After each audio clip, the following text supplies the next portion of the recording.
où est-ce que... Anouche!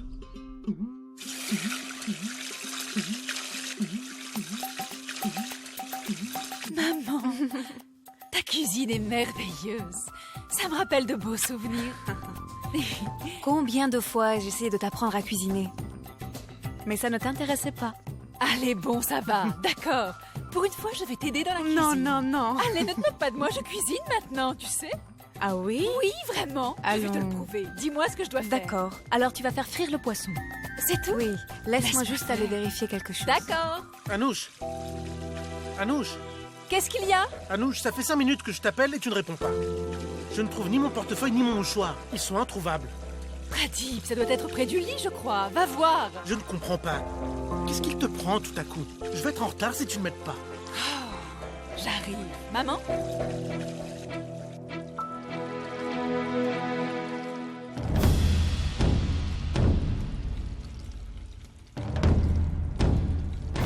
Regarde, c'est là. Les voilà. Est-ce que vous êtes en train de faire du poisson? Bah oui, pourquoi? Vous auriez pu faire du poulet. Tu sais que je n'aime pas l'odeur du poisson à la maison. C'était nécessaire? Bien sûr que c'est nécessaire, Pradip. Maman est là. Ça fait longtemps que je n'avais pas goûté à sa cuisine. Et en plus, c'est mon plat préféré. Je vais sûrement m'évanouir à cause de ton plat préféré. S'il te plaît, Pradip, est-ce que tu ne peux pas faire un petit effort? J'en fais déjà beaucoup.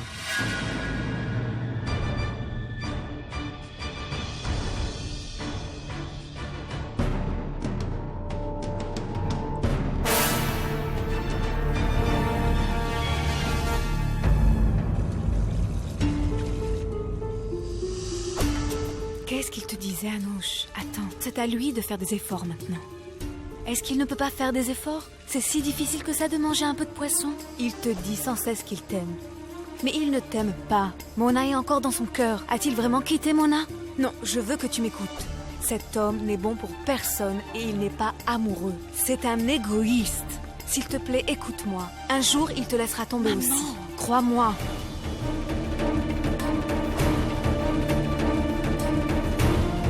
Pradip, regarde ce que tu as fait, maman. Tu l'as mis en colère. Aujourd'hui, il devait voir son avocat pour discuter du divorce et faire avancer les choses. Il veut enfin divorcer. Oui, maman. Mais là, j'ai peur qu'après avoir entendu ça, il soit trop en colère et décide d'annuler sur un coup de tête. La période de 6 mois de réflexion que le tribunal vous a offerte est désormais terminée. Il vous faut décider ce que vous voulez faire. Ou bien vous choisissez de donner une seconde chance à votre mariage, ou bien vous préférez continuer avec le divorce. Monsieur Singh? Monsieur Singh, à vous de me dire, avez-vous décidé de divorcer de votre femme?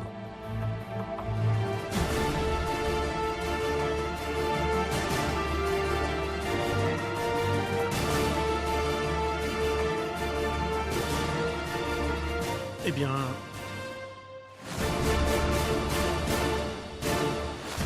ce sera le divorce.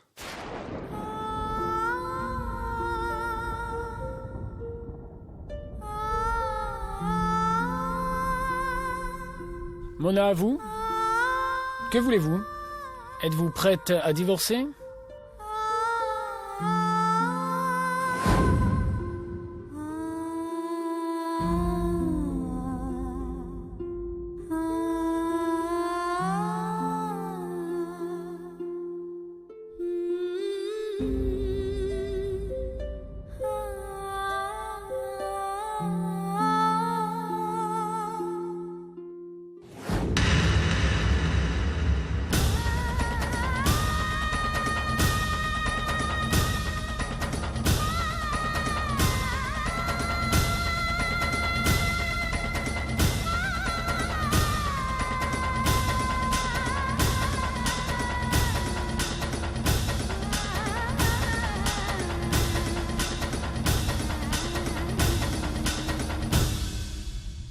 Oui, je suis prête.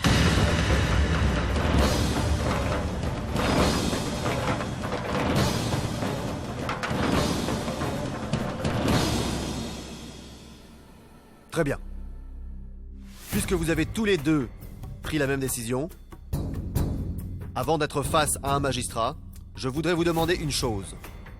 Et avant de légaliser le divorce, il y a des formalités à régler. Nous allons nous en occuper. Dès à présent, j'ai donc quelques questions. Madame, voulez-vous demander une pension alimentaire à votre mari? Bien sûr. Elle le veut. Mais monsieur, d'après ce dont je me souviens, elle avait dit alors qu'elle voulait... Les choses ont changé. Nous pensions qu'il retrouverait la raison et que tout ceci n'arriverait pas, mais... ce n'est pas le cas. Qu'il vive sa vie comme il l'entend, il n'y a pas de problème. Mais en ce qui concerne Mona, et les enfants qu'il a eus avec elle, il est responsable. Il doit verser une pension alimentaire à Mona. Eh bien, d'accord. Nous allons décider entre nous combien il versera par mois. Nous ne voulons pas d'une pension mensuelle. Nous voulons une compensation versée en une fois seulement. Qui voudrait courir après lui tous les mois pour de l'argent? Notre fils est capable de briser 12 ans de mariage d'un coup, comme ça. Il serait bien capable de refuser de payer un jour. Qu'est-ce qui arrivera aux enfants alors?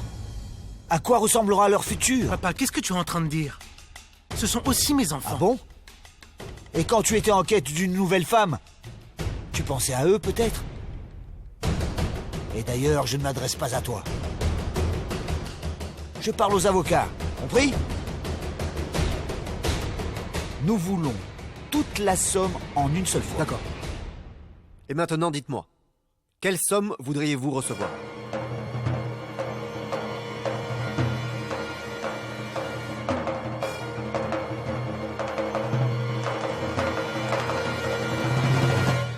$10 millions de roupies.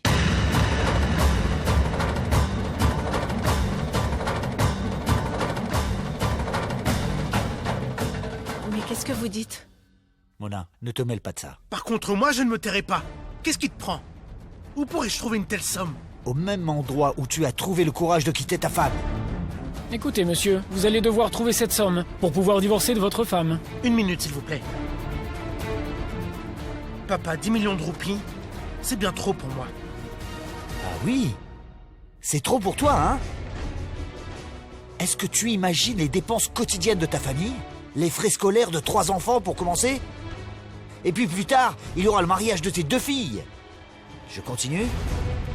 Quand tes filles seront alors en âge de se marier, la valeur de ces 10 millions aura chuté au moins d'1 million de roupies. C'est intéressant. Tu es prêt à te choisir une femme qui gagne des dizaines de millions? Mais toi, tu ne peux rien payer.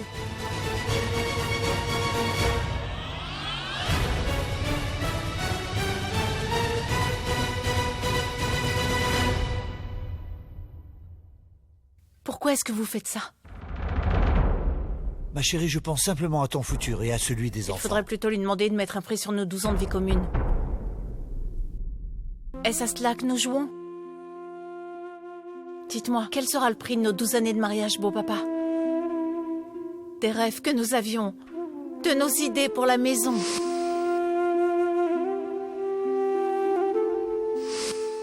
Quel sera le prix? Quel en sera le prix de tout ce temps passé ensemble?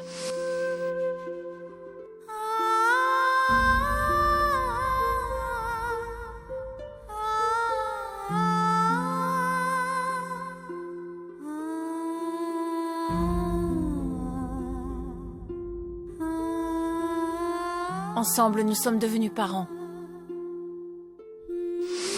Nous avons éduqué nos enfants. Quel sera le prix de tout ça, beau papa? Et à qui demandez-vous cette somme? À celui qui ne sait pas reconnaître la valeur d'un être humain, ni la valeur du mariage? À cet homme-là, vous demandez une compensation? Écoute, chérie, tout ce que ton beau-père a fait, c'est pour toi et pour les enfants. Accepte-le, je t'en prie. Je ne veux plus rien de Pradip. Mon cœur est brisé. Mais je reste debout, n'est-ce pas? Je peux très bien m'occuper de mes propres enfants. Je saurai les éduquer. Et pour le reste, Dieu veillera sur nous. Il nous protégera. Mais je ne pourrai pas accepter d'aide de celui qui m'a tant déçu, beau papa. Jamais. Vous devez être très perturbé. Jusqu'à hier, personne ne voulait quoi que ce soit. Et aujourd'hui, on vous demande 10 millions de pension. Mais ne vous inquiétez pas. J'ai une solution facile qui pourra résoudre ce petit problème. C'est très simple. Il nous faudra juste pimenter un petit peu la personnalité de Mona lorsque nous serons au tribunal. Devant le juge et le tribunal, nous n'aurons qu'à dire que Mona a eu plusieurs amants et ce sera... Qu'est-ce que vous dites? Mais qu'est-ce qui vous arrive? Si vous dites de telles choses sur Mona, je vous promets que je vous tuerai. Vous n'avez aucune idée de qui est Mona. Elle vient d'une bonne famille, elle est bien éduquée. Elle n'oserait jamais me faire du mal. Je n'ai encore jamais rencontré une femme aussi honnête qu'elle. Et vous voudriez salir son nom? Si vous dites ou faites une chose pareille, vous savez ce qu'il vous attend, hein? Si votre femme est si merveilleuse, alors pourquoi vous divorcez d'elle? Ceci ne regarde que Mona et moi. Vous n'avez pas à vous mêler de ça, compris? Alors faites le boulot pour lequel vous êtes payé et ne vous mêlez pas du reste. Écoutez bien. En ce qui concerne la compensation financière qu'on me demande, j'accepte. Et maintenant, faites ce que je vous ai dit de faire. Idiot. Monsieur Shervastav, je ne veux aucune compensation de la part de personne. Même pas un centime. Pas un, car s'il y a une chose que m'a appris mon ex-mari au cours de ces années, c'est qu'une femme doit être indépendante de son époux, quoi qu'il puisse arriver. Elle doit savoir se tenir debout tout en s'occupant des enfants quand c'est nécessaire. Si elle ne se prépare pas au pire, elle sera déçue par son mari. Et tout son monde s'écroulera.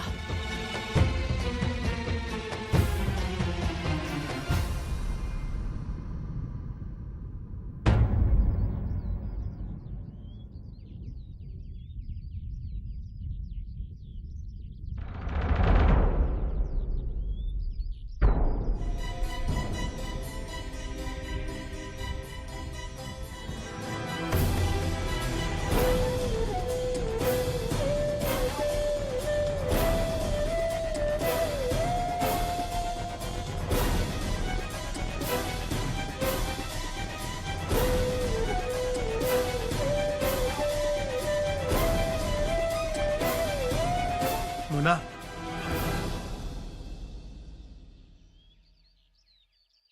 Je voudrais te parler un instant. Ne t'inquiète surtout pas. Je ne veux pas crier ni faire une scène. En fait, tu vois, je voudrais te parler d'une chose. Un instant, le dernier. Nous deux. S'il te plaît.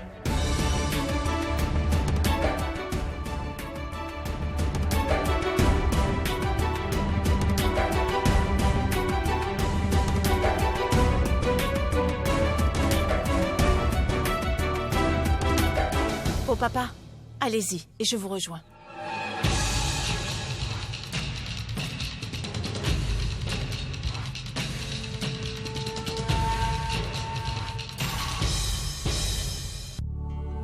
Tu te souviens, Mona? Je t'avais emmenée ici, une semaine après notre mariage. Tu t'en souviens? C'était alors notre premier rendez-vous. Et on ressemblait un peu à ce jeune couple-là, derrière.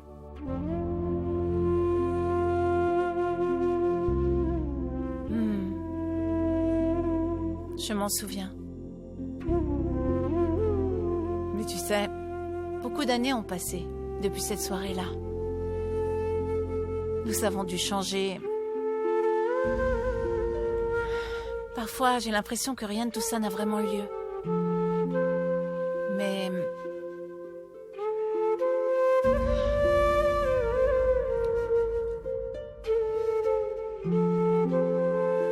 souviens, Pradip, quand je t'ai demandé si tu croyais aux promesses faites lors du rituel des 7 rondes nuptiales pendant notre mariage? Tu te souviens de ce que tu avais dit? Moi, je ne comprends rien à tout ça. Les rituels, les serments. Mais je suis sûre d'une chose. Je veux passer le reste de ma vie avec toi. Oui, Mona, mais à cette époque... Non, non. Ah, ce n'est pas une plainte. On s'est déjà trop disputé.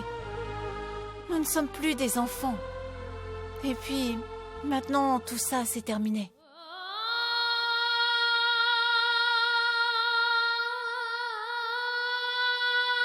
Tu sais, c'est tout de même étrange, Pradip. Je suis la même, tu es le même. C'est le même endroit. Pourtant, après ces 12 années ensemble, tout a changé. Avant, nous étions là pour célébrer le début de notre histoire. Et maintenant, c'est pour en marquer la fin. Je t'ai fait de la peine, n'est-ce pas, Mona? Je ne sais pas par où commencer pour te demander pardon. Je t'ai fait tellement de mal. Même maintenant que nous ne sommes plus ensemble, je continue de croire que j'ai des droits sur toi. Je continue de vouloir te garder sous mon contrôle.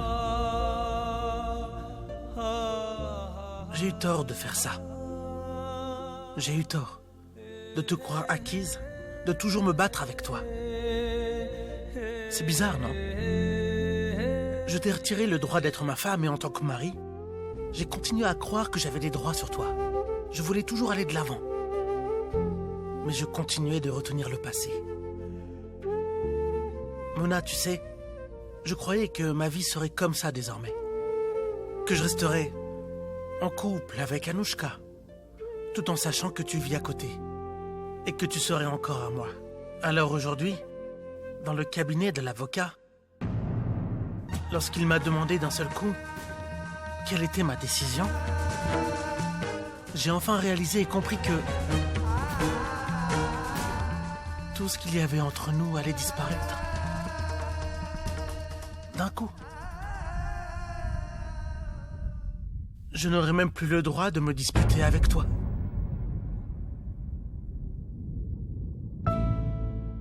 Écoute, Mona, voilà. Si je t'ai fait venir ici, c'était pour te demander pardon pour tout ce que je t'ai fait. Je suis désolé pour toutes les erreurs que j'ai faites et les bêtises que j'ai dit. Tu sais bien comment je suis, Mona. Je suis incorrigible. Et comme on dit, il n'y a que les imbéciles qui ne changent pas. Et Mona, je voudrais que tu sois à nouveau vraiment heureuse. Tu es remarquable, Mona. Même dans ton travail, personne ne t'arrive à la cheville. Personne au bureau ne pourra nier ton efficacité. Et dans ta vie privée, personne ne pourra devenir une épouse, ni une mère comme tu l'es. Tu vas beaucoup me manquer.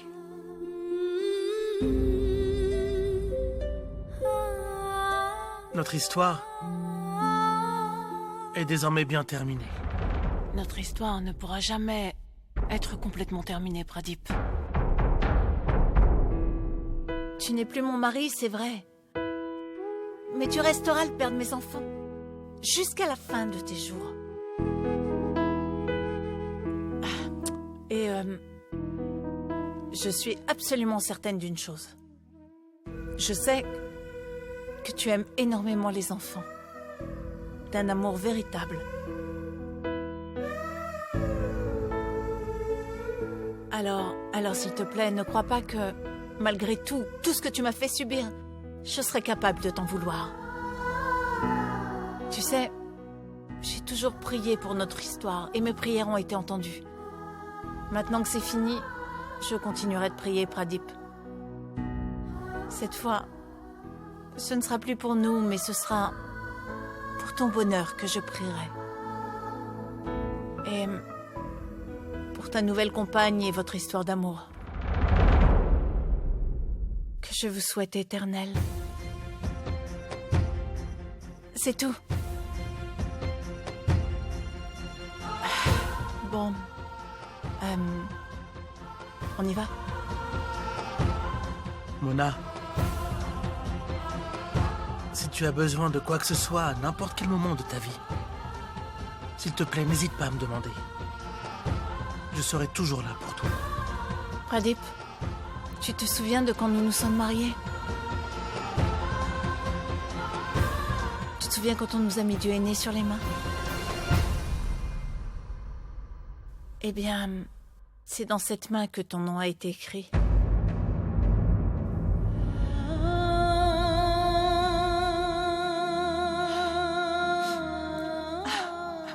Seulement après 12 ans. Après tout ce temps, le henné s'est effacé de mes mains. J'ai enfin compris que... elle m'appartenait comme ma destinée. Et qu'il faut que je me prenne en main. Et je sais que j'y arriverai. Vraiment. Mais quand même, merci pour ton aide.